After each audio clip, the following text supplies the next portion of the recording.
So turn to your neighbor and say, "You look marvelous." Darling. Marvelous, darling. Well, I think you've gathered there's a theme today. This is one of my favorite Sundays because I love to celebrate this amazing man named Reverend Dr. Martin Luther King. And I was saying in our praying in my office, I get a catch in my throat because this man had such a beautiful message that still reverberates so fully right now. And so let's talk about him today.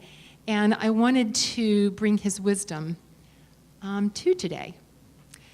So I always like to talk a little bit about his background just in case we forgot, because this man did some amazing things. And so I'm going to just share a brief summary of his life and work.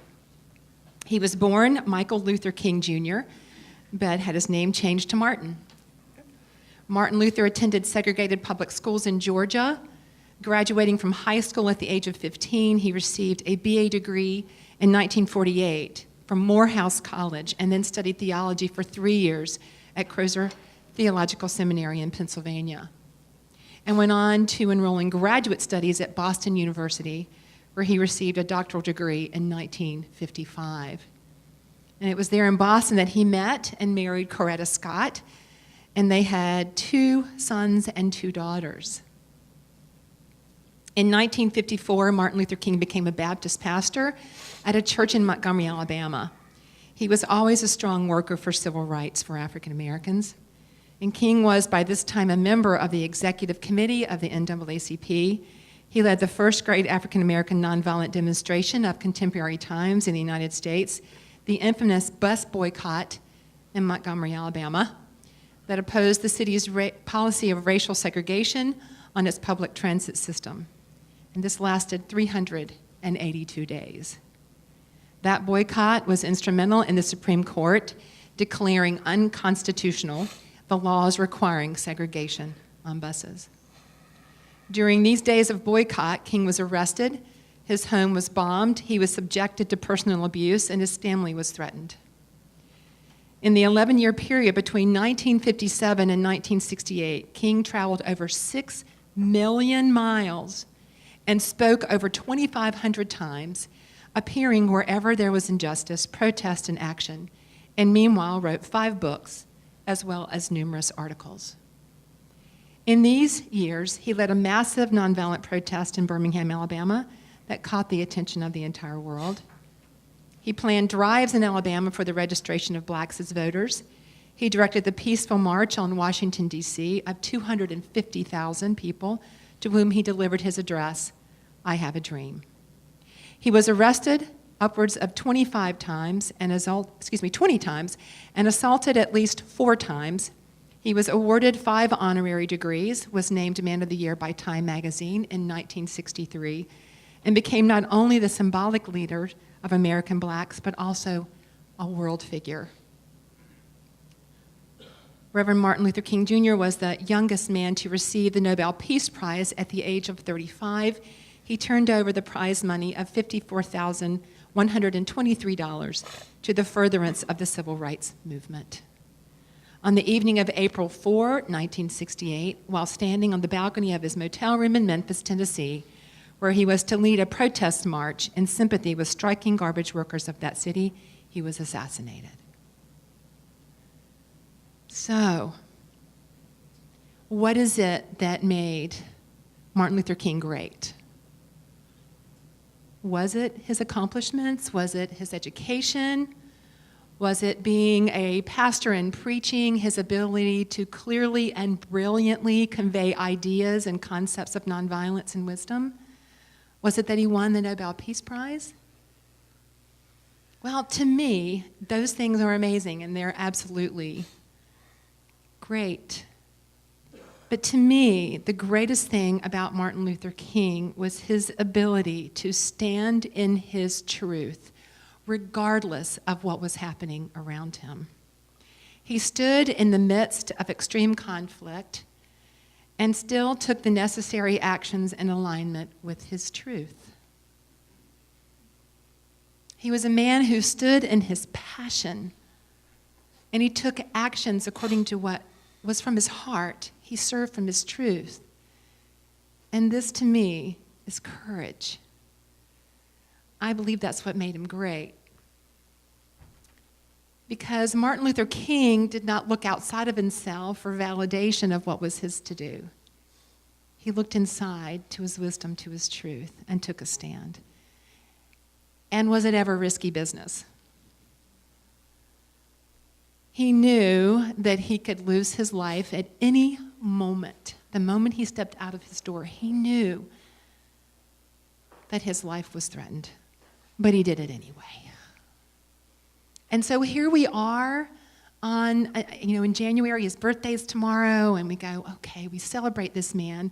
But how do we translate this conversation into our lives? Because maybe, we don't have a cause as big as Martin Luther King's. He did great work, but how does this really relate to me? Well, author Mark Nepo says, "It is only in risking ourselves from one hour to another that we live at all.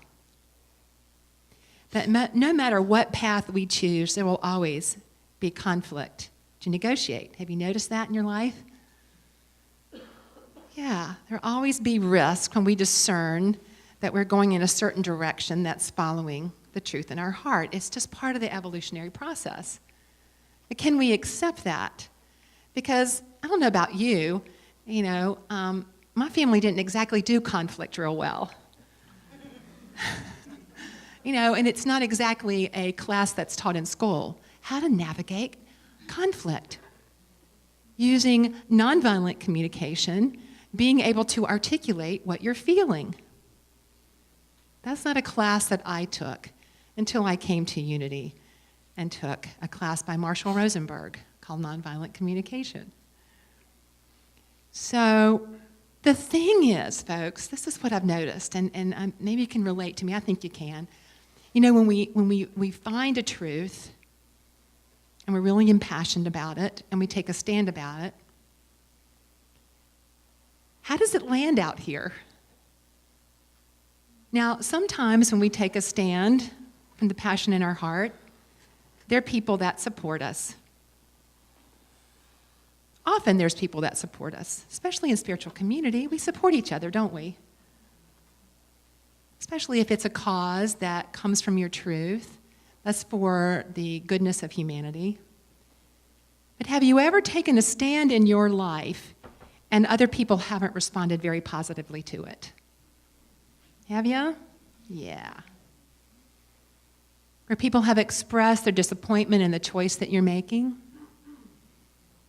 That people have been possibly even angry with you? And so how have we handled that? How have we handled the disappointment and the upset of others when we stand in our passion and in our truth? Martin Luther King said, "An individual has not started living until he can rise above the narrow confines of his individualistic concerns to the broader concerns of all humanity." Yeah. So, especially in these tumultuous times, what's it like out there when we take a stand? Because, folks, this is what's really impassioned on my heart, is that I am so done with Unity being called the best kept secret. And I know I've said this before, but folks, right now, our Unity teachings are being called for in our world. Because right now, I am in a room filled with people, and I'm going to make an assertion that because you are here, you are open and receptive to hearing, there's no separation. That regardless of how we express, how differently we may look on the outside, whether it's race, culture, socioeconomically, who we love, whatever it is, I am in a room full of people right now that get none of that stuff really matters. Is that a safe assertion? Okay. Yeah.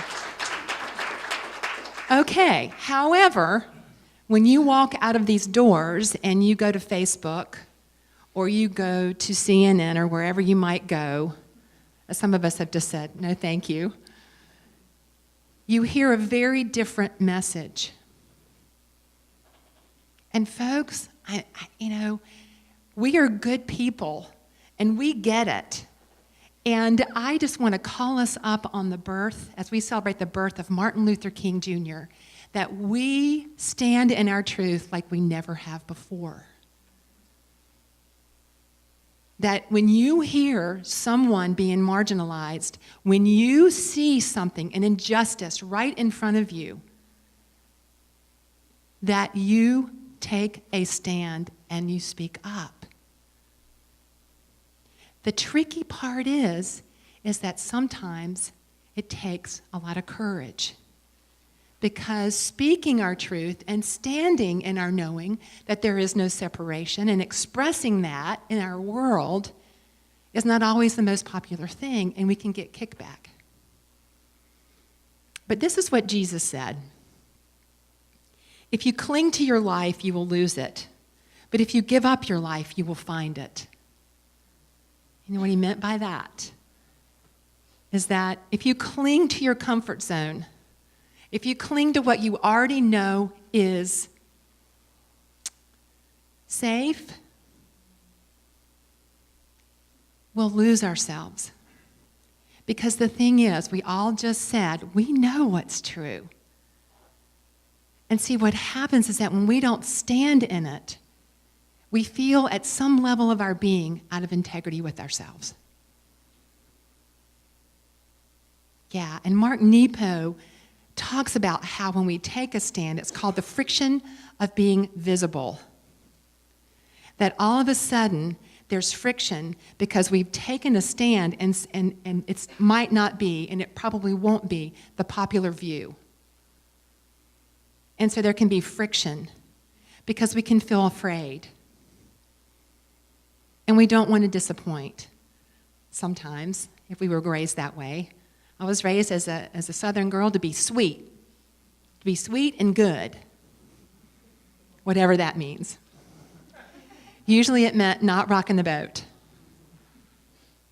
Yeah, and I just went home to Charlotte to see my mom, and it always comes back to me. Oh, wow. Yeah. So that friction of being visible, when the external says, who do you think you are? What are you talking about? And then there's the friction of being invisible, because in the internal, we feel that friction when we don't say yes, when we don't take a stand, because we know it's true, and we can beat ourselves up. We feel upset with ourselves. We feel out of integrity with ourselves. So this is the time for us to be gentle with ourselves, and we can stand the next time. You know, we don't need to carry a big stick.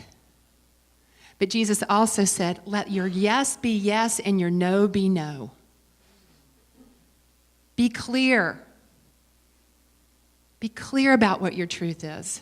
Let your yes be yes and your no be no. Just like Rosa Parks said, I'm not moving. There was no wishy-washiness there. She was clear. Yeah. So, Martin Luther King said, I submit to you that if a man hasn't discovered something that he will die for, he isn't fit to live. And that's strong. That's strong. But that's how he lived his life. You know, being a change agent is risky business. And folks, you know, I'm not standing up here saying you need to go lead the charge at the Women's March and put on your pink hats or do whatever you want to do. If you want to do that, that's great.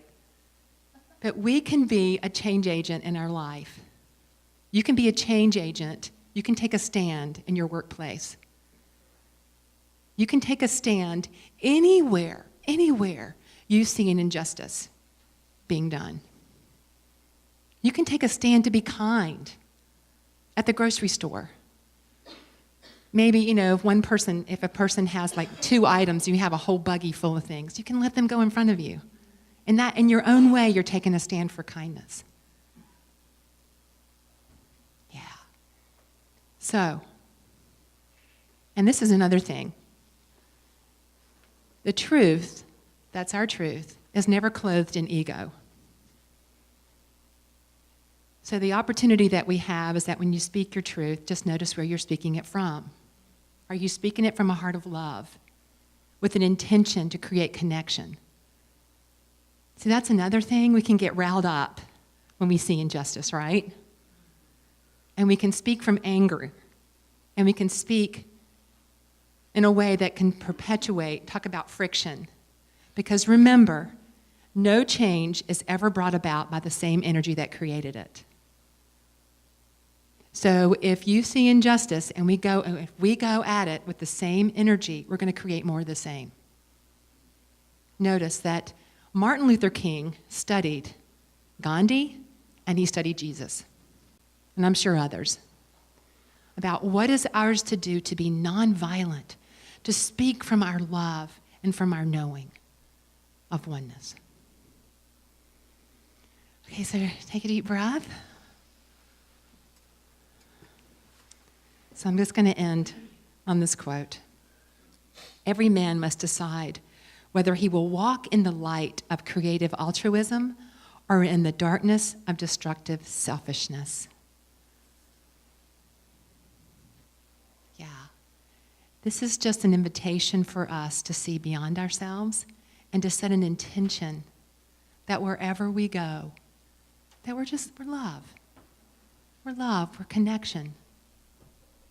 Can we do that? So I just invite you this week to reflect on where can you be courageous? Where can you take a stand with Martin Luther King in mind from his model of nonviolent action, from love, from passion, from knowing the truth?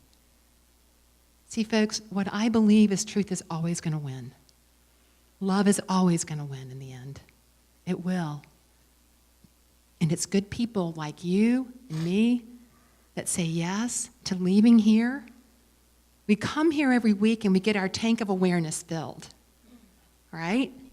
And we leave and we go out and we be the change. And then we come back and we get our tank filled again. We don't have to get our tank filled with divinity. You're already that. You just come here on Sunday morning, hopefully, and get your tank filled of awareness of all that you are, the beauty and magnificence and light and ability to take a stand, and then you go out and we're being the change. Do we say yes? Yes. Yeah, really? Yes. Okay. That's great. Let's affirm together. I release my fear and own my power. I take a stand and speak my truth from love. And so it is.